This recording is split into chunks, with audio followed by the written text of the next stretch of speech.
कहानी छोटी चींटी की कहानी बड़ी दावत। लेखक कुसुमलता सिंह। चित्रांकन इरशाद कप्तान। इस साल भी सावन भादो सूखे निकल गए। पिछली बार भी बादल देखने को आंखें तरस गई थी। अब तो जंगल में हरियाली खत्म हो गई।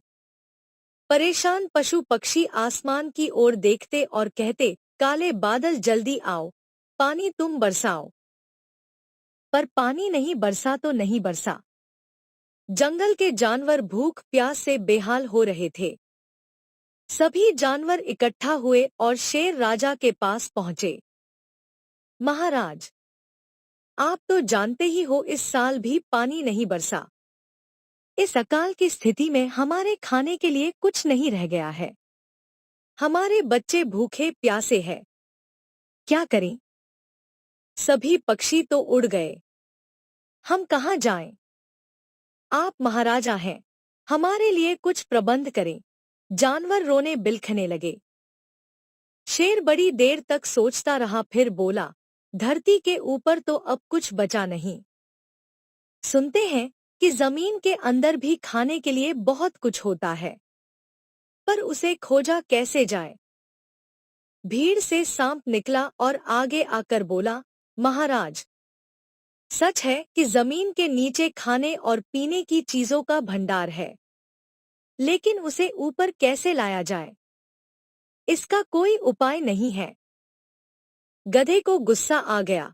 यह भी कोई बात हुई कि जमीन के नीचे खाने का भंडार है?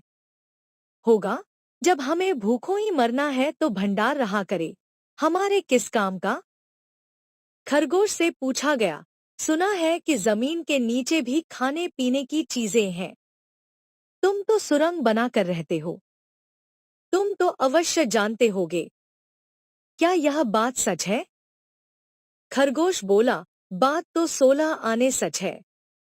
जमीन में नीचे तो बहुत बड़ा भंडार है, पर वह हमारे किसी काम का नहीं, क्योंकि उसे बाहर निकालना हमारे बस की बात नहीं है। छोटी सी चींटी खुद को दूसरे जानवरों के पैरों के नीचे आने से बचाने की जुगत लगाते हुए यह बातचीत सुन रही थी। उसने धीरे से कहा, मैं सोचती हूँ कि सबको थोड़ा बहुत बचाकर जरूर रखना चाहिए, यह सोचकर कि न जाने कब जरूरत पड़ जाए।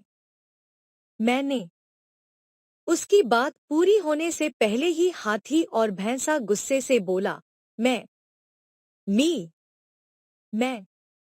रिरियाने वाली इस छोटी चींटी को देखो, हमारा मजाक उड़ा रही है। हमें नहीं सुनना तुम्हारी बकबक। शेर को गुस्सा आ गया। हमारे राज्य में सबको बोलने का बराबर का अधिकार है, कोई छोटा बड़ा नहीं। आप लोग चींटी को अपनी तो बात पूरी करने दें। चींटी ने हिम्मत बटोर कर कहा, मैंने अपने बिल में खाने की कुछ चीजें बचा कर रखी हैं, मैं उसे लेकर आती हूँ। इस कठिन घड़ी में सभी लोग उसी से काम चलाएं। चींटी अपने बिल की ओर चल दी। यह देखकर इतनी गंभीर घड़ी में भी कई जानवरों की हंसी निकल गई। सभी सोचने लगे, कहाँ हाथी और कहाँ चींटी की खुराक। कुछ ही देर में चींटी आई और 4 दाने ले आई। हाथी ने 4 दाने देखे तो चिंघाड़ कर बोला, ओ चिवंटी, इन 2-4 दानों से जंगल के सब जानवरों का पेट भरना चाहती हो?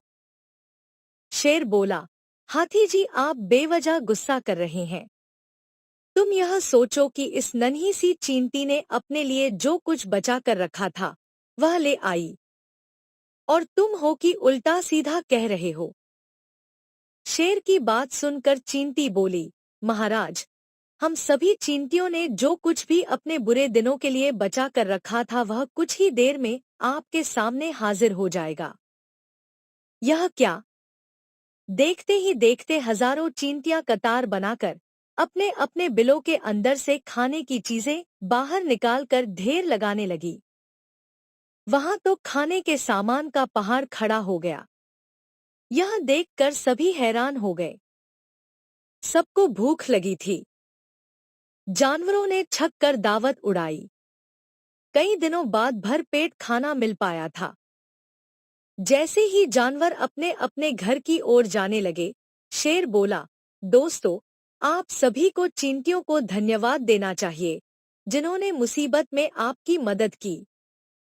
आप सब मुझसे वादा करो कि कभी भी किसी चींटी को जानबूझकर पैर से नहीं दबाओगे। सभी ने यह शपथ ली। आकाश के बादलों ने चींटियों का परिश्रम और दान देखा। जानवरों की परेशानी देखी। देखते ही देखते कोले बादल छा गए और खूब झमाझम पानी बरसने लगा। तभी तो कहा जाता है कि जब झुंड की झुंड चींटियां अपने बिलों से बाहर निकलने लगे, तो पानी बरसने वाला होता है। जंगल में पानी की बरसात देखकर जानवर खुशी से नाचने और गाने लगे। काले बादल आए, झम झम पानी लाए। और तब से चींटियां जंगल में बेरोक-टोक घूमने लगी। जब बारिश बंद होती है तो वे खाने पीने का सामान अपने बिल में इकट्ठा करती रहती हैं, क्योंकि न जाने फिर कब जानवरों की दावत करनी पड़ जाए। कहानी समाप्त हुई। कहानी आपको कैसी लगी? लाइक या अनलाइक करें, कमेंट करें, सब्सक्राइब करें, मित्रों को शेयर करें। धन्यवाद।